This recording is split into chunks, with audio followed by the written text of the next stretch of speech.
Okay, today we're going to learn how to use the rref matrix solving function on the calculator, and I will zoom this camera in and out as to see the rest of the calculator. Okay, first what we're going to do is we're going to go over to Scratchpad, hit enter, pops this up. Now we're going to go to menu. You're going to go to menu. You're going to see a list on the side. You're going to scroll down to matrix and vector. It's the 7th one. And you're going to go to create matrix. And we're going to edit this. So we have 3 rows. And scroll down with the little mouse pad. And 4 columns. We're going to hit enter, and it's going to pop this up for us. What we're going to do is we're going to type in our system of equations, each row correlating to your variables. So the first row is x, the second row is y, third row is z, and the last row is what it's equal to.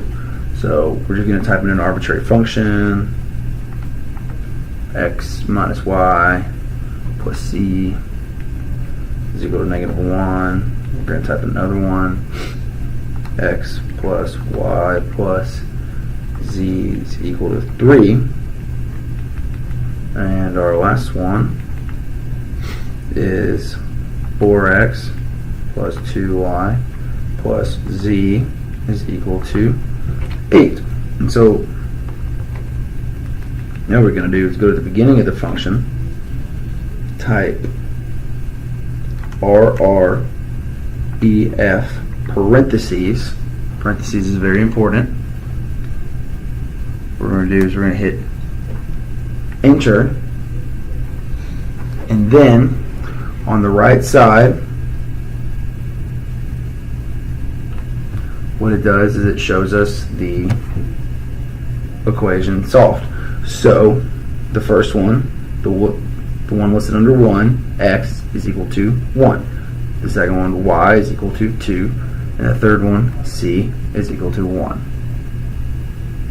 Additionally, if all of the numbers in the matrix are 0, there are infinitely many solutions. And if all of the numbers are 0, but the last number in the row, the solution was not solvable.